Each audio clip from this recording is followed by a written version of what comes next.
Now we will begin Part A with the first conversation. Number 1. Pardon me, miss. Do you have change for $1? I'm afraid not. You'll have to ask someone else. What does the woman mean?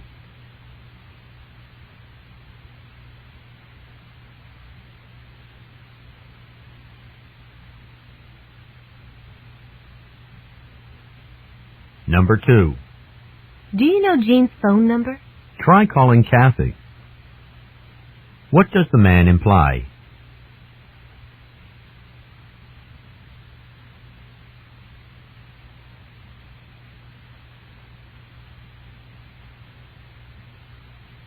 Number 3.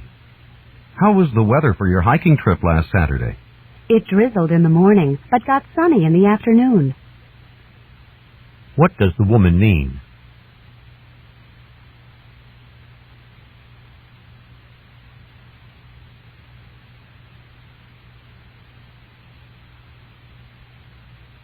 Number 4.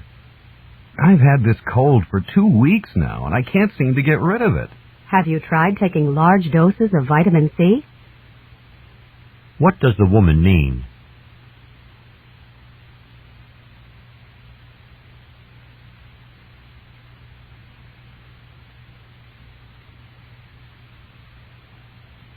Number 5. Did you get the tickets for the concert tomorrow? Sorry, they were sold out. What does the man mean?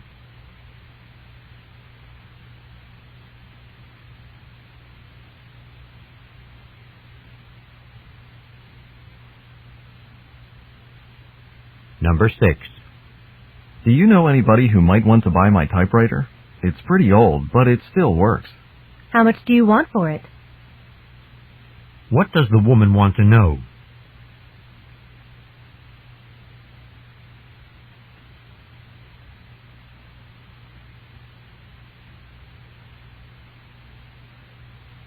Number 7. If this snowstorm gets any worse, the police will have to close Route 27. Better keep the radio on. What does the man suggest they do?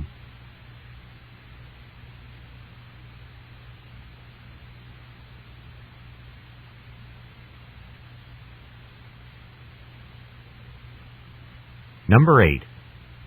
I need to be in the city by 9 a.m. to get to a 9:30 doctor's appointment. Do you think I should take the bus or the train? Let's see. The bus doesn't arrive till 9:45. Oh, but the train gets in at 9:45. What does the man suggest the woman do?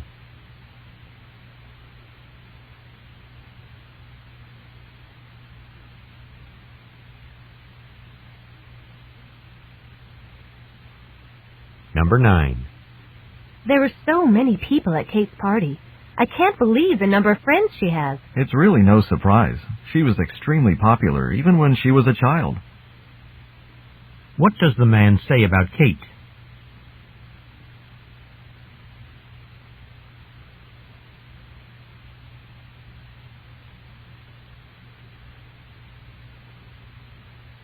Number 10. Jeff's a good roommate, but I'm tired of washing the dishes he leaves in the sink. You really ought to speak up about it. What does the woman suggest the man do?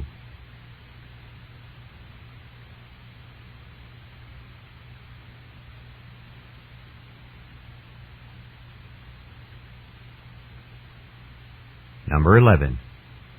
Are you sure you can't join us for the picnic? It'll be a lot of fun, and everyone from the office will be there. I've got to stick around home. The delivery service called, and my TV should arrive this afternoon. What does the man mean?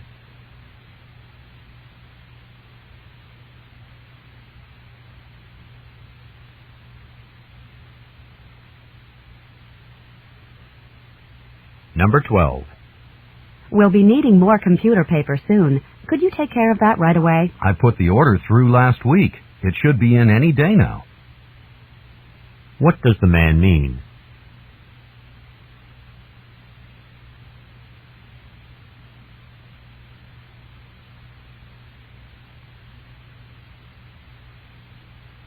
Number 13. The box warned that you need to do some assembly yourself, but I've spent all afternoon trying to put this bookcase together. I know what you mean. The last time I tried to assemble a bookcase, I almost gave up. What does the woman mean?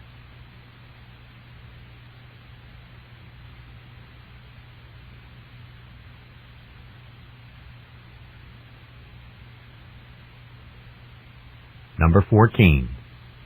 I didn't know it got so hot here in summer. Hot. This is nothing compared to summertime in Florida. What does the man mean?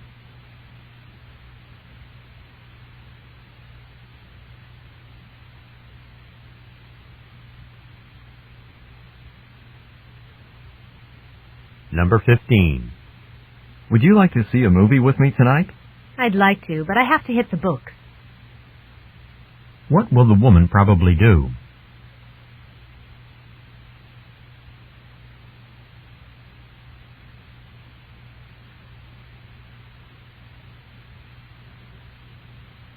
Number 16. Did you give the cashier $5 for the hamburgers? No, I had Jack do it. What does the woman mean?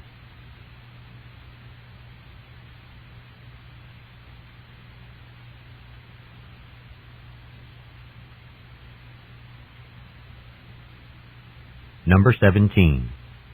Professor Jones, would you like to come to dinner at our dorm tomorrow? We're trying to get to know the faculty. If only you'd asked me earlier. I just accepted a speaking engagement. What will Professor Jones do tomorrow night?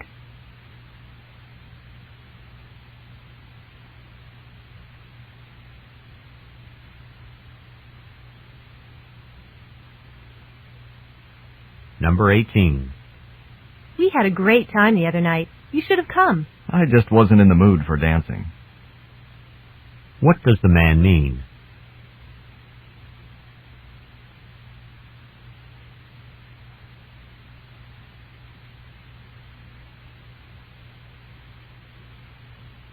Number 19. What have you heard about Professor Smith? I'm thinking of taking an advanced engineering course with him. You really should. One of his articles just won some sort of award, and I heard he's always publishing something in the journals. What does the woman say about the professor?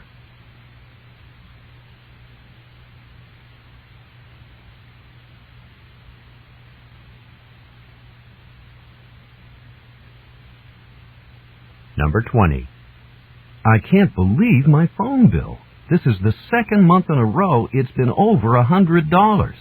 Maybe you should start writing down all your long-distance calls and keep that next to the phone as a reminder. What does the woman suggest the man do?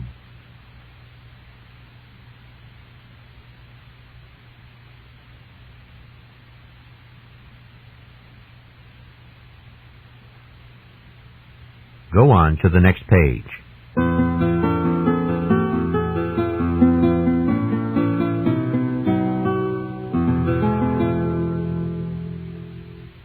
Number 21. All I can turn in today is my chemistry homework. Is everything all right? You usually have everything completed on time. What does the woman imply about the man?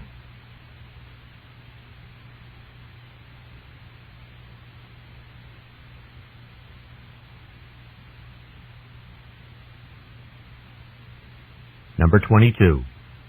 Professor Cohen, would it be all right if I left class early today? I have a dentist appointment. That's not a problem. What does the woman mean?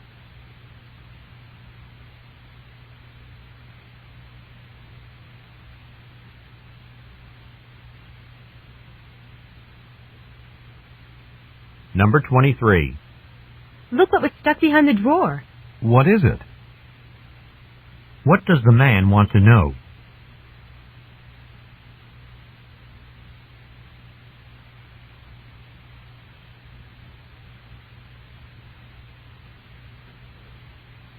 Number 24. I wouldn't want to have gone through this last week without air conditioning. It's been so muggy. Really? I've made do quite well with a window fan. What does the man imply?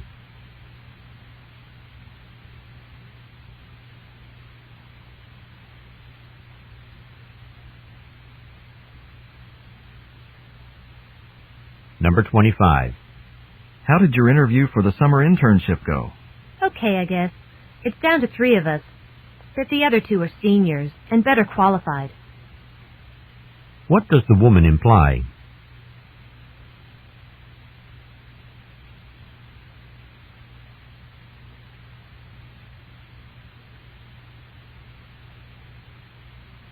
Number 26. We'll never get into the movie at this rate. Oh, the line will start moving in a minute. What does the man imply?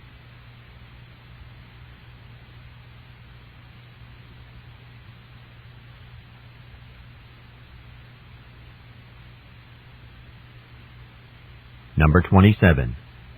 Do I have to check in 2 hours before departure? You do for overseas flights. What does the woman mean?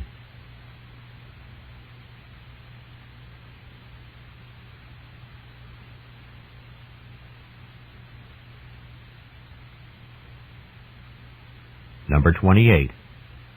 I've heard that the university is changing the number of required credits.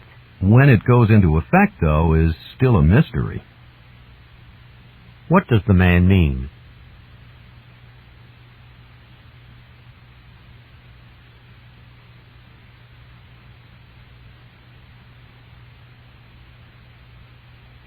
Number 29. My friend Alice spent her whole weekend helping me prepare for my sociology exam. There aren't many people who would put themselves out like that. What does the man imply?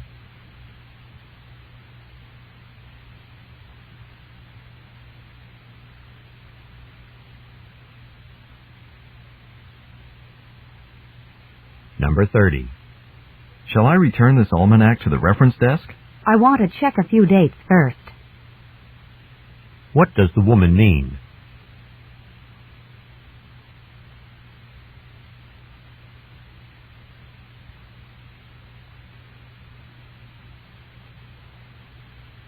Now read along as the directions for Part B are being read. Part B, Directions. In this part of the test, you will hear longer conversations. After each conversation, you will hear several questions. The conversations and questions will not be repeated. After you hear a question, read the 4 possible answers in your book and choose the best answer. Then, on your answer sheet, find the number of the question and fill in the space that corresponds to the letter of the answer you have chosen. Remember, you should not take notes or write on your test pages. Go on to the next page.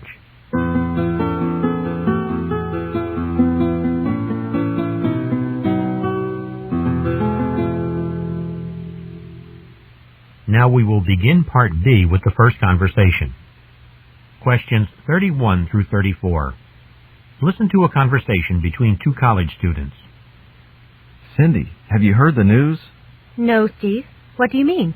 You know all the classes we missed because of the snow? Uh-oh. Yep. We're going to have to make them up, and the dean says it will have to be during spring break. Steve, we have our vacation all set. What are we going to do? Do the others know? I don't know, but I certainly can't afford to miss 5 days of classes this semester with that week I was sick. But I really don't want to cancel our trip. All of us have already made our plane reservations. I can try to call the travel agency. Maybe they can refund our money. But before we do anything, we need to speak with our professors. You think they'll excuse us from class? Probably not. But I was talking to Kevin this morning, and he said that one of his professors told him that they could make up the class at a different time. Wow, that's great. Which professor was it? I don't know, but we're going to have to speak to all of them anyway. Why didn't they add extra days at the end of the semester before summer classes? Because of the graduation date, which can't be changed. Are other colleges around here doing the same thing? I would imagine so. It's been such a bad winter, and we've missed too many classes. We do really need to make them up. I know. I was just really looking forward to this vacation. The idea of the sun and the beach. Oh, look, there's Professor Hampton right now. Come on, let's go talk to her. Number 31. Why are the man and woman upset?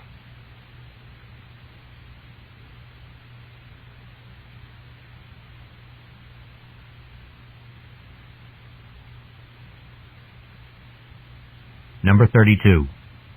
What can be inferred about the man's and woman's vacation?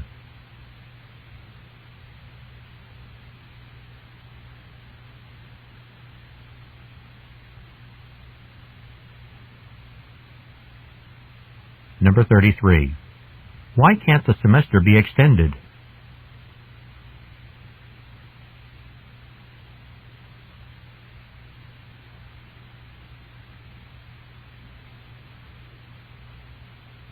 Number 34. Why can't the man miss classes?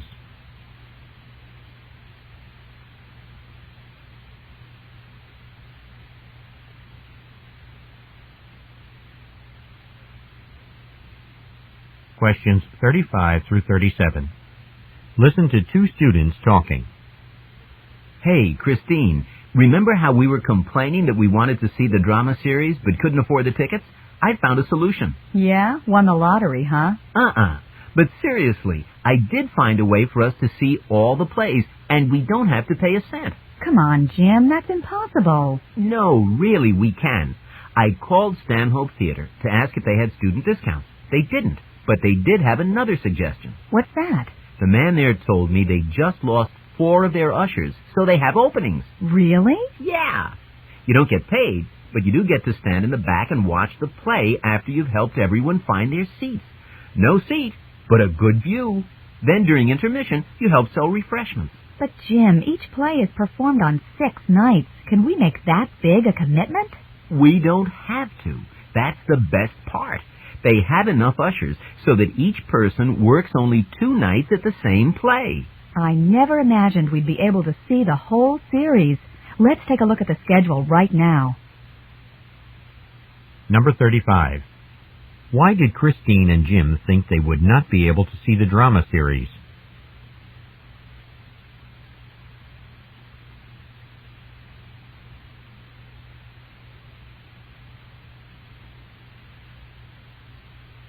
Number 36. What did Jim learn when he called the theater?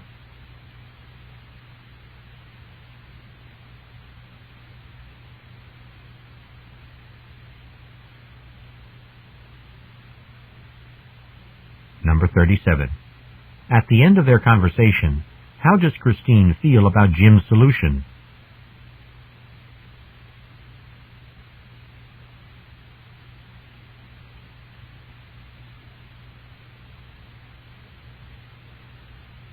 This is the end of Part B. Go on to the next page.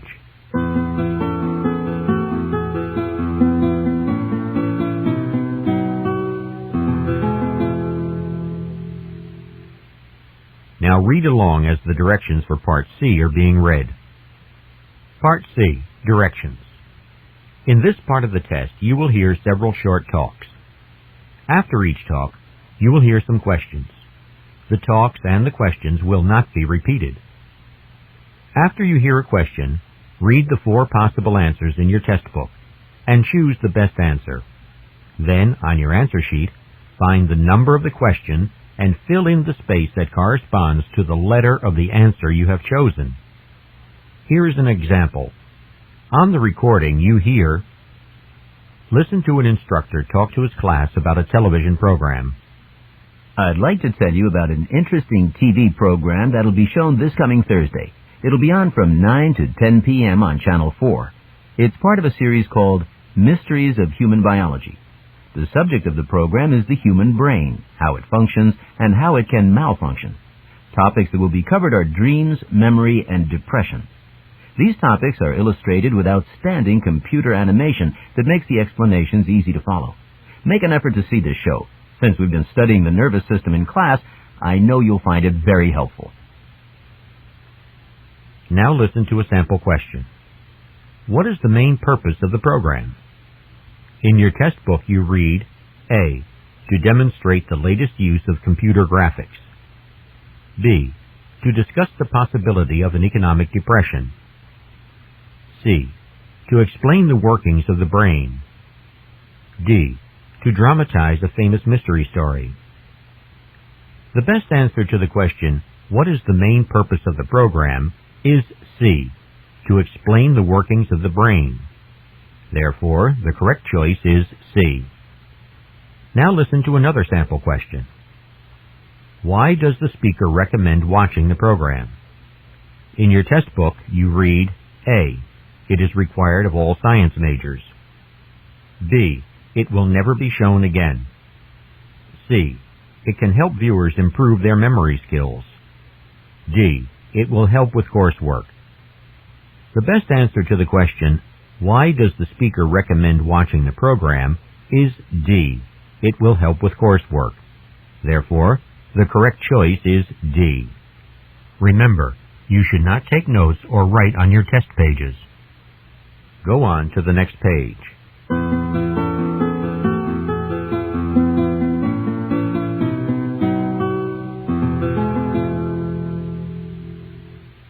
Now we will begin Part C with the first talk. Questions 38 through 41. Listen to a park ranger talk to a group of campers.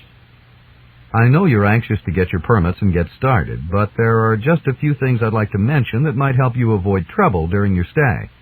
First of all, make sure you carry adequate water. You'll need it if you're hiking, especially in this heat. A good rule of thumb is to bring 1 gallon per person per day this time of year. Don't try to rely on the park's natural springs to supply all your water needs. And please, do not use soap in the springs. It's your responsibility to protect the park's natural features. For those of you staying beyond the weekend, make sure that you set up camp well away from dry creek beds. We may get some heavy rainfall, and those creek beds could quickly become filled with water, and you and all your equipment might end up washed downstream. When you pick up your permits, you'll also get a Park Services booklet. It'll tell you everything you need to know about the hiking trails. They vary in length, of course, but most of them are under 5 miles, relatively easy day hikes. Remember, if you're hiking solo, make sure you let someone know you're going and when they can expect you back. And for your own safety, we recommend that you not climb rock faces. A lot of the rock throughout the park is very unstable. One final word. Watch out for poisonous snakes. Rattlesnake activity is at its peak this time of year, especially at night. For your own good, we recommend wearing protective clothing and carry a flashlight after dark. Number 38. What is the main purpose of the talk?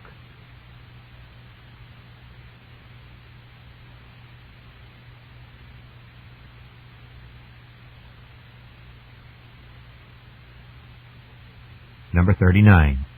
What does the speaker tell hikers about drinking water?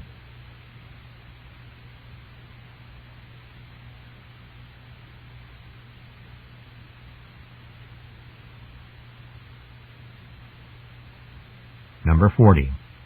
What information does the Park Services booklet contain?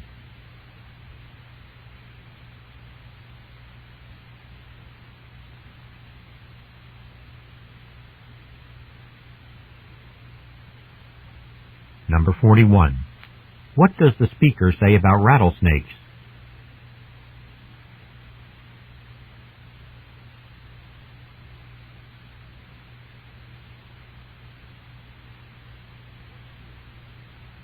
Questions 42 through 45. Listen to part of the history lecture. Last week we talked about Anne Bradstreet and the role of women in the Puritan colonies. Today, I want to talk about some other women who have contributed to American history, some famous and some not so famous. The first woman I'd like to talk about is Molly Pitcher. Those of you who are familiar with the name may know her as a hero of the American Revolution. But in fact, there never was a woman named Molly Pitcher. Her real name was actually Mary Ludwig Hayes. She got the nickname Molly Pitcher for her acts of bravery during the Revolutionary War. As the story goes, when Mary's, or Molly's, husband, John Hayes, enlisted in the artillery, Mary followed, like many other wives did. She helped out doing washing and cooking for the soldiers. She was known to be a pretty unusual woman. She smoked a pipe and chewed tobacco. Anyway, in the summer of 1778, at the Battle of Monmouth, it was a blistering hot day, maybe over 100 degrees, and 50 soldiers died of thirst during the battle. Molly wasn't content to stay back at camp. Instead, she ran through gunshots and cannon fire, carrying water in pitchers from a small stream out to the thirsty American soldiers. The relief that she brought with her pitchers of water gave her the legendary nickname Molly Pitcher. The story also says that she continued to load and fire her husband's cannon after he was wounded. They say she was so well liked by the other soldiers that they called her Sergeant Molly.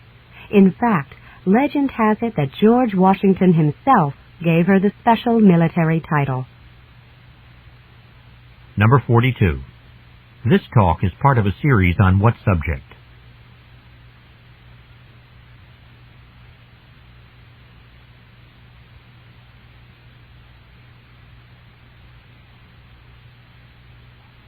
Number 43. Why was Mary at the Battle of Monmouth?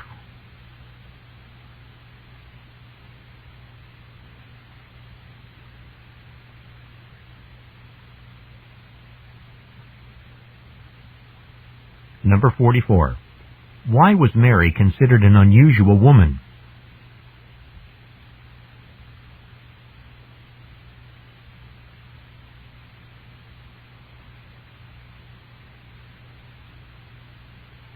Number 45.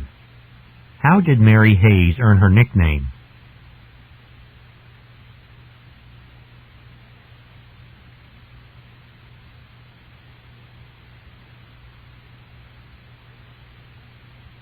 Questions 46 through 50.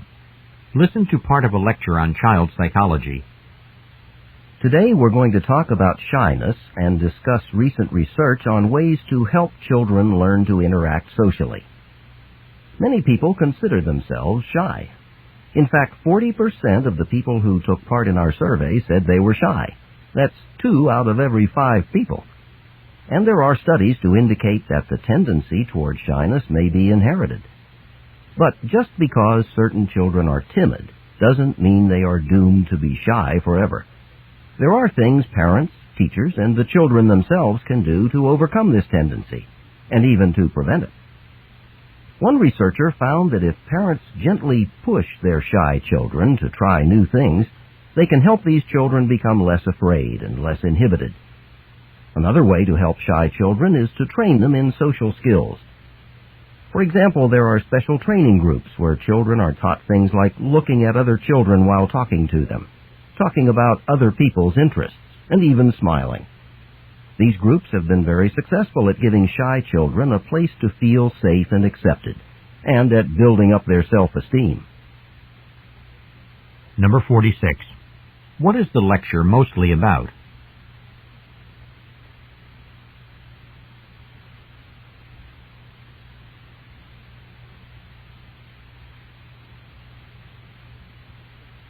Number 47. What does the speaker say about shyness?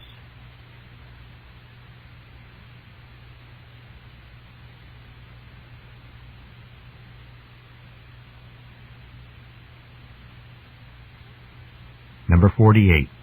According to the speaker, which people are most likely to be shy?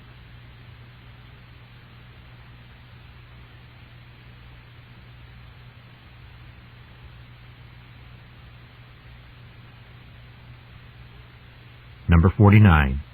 According to the speaker, what should parents of shy children do?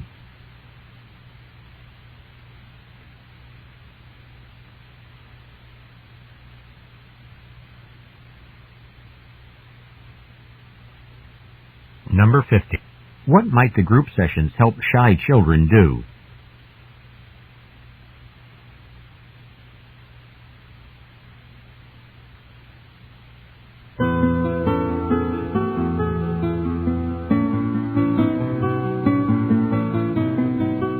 This is the end of Section 1 of Practice Test B.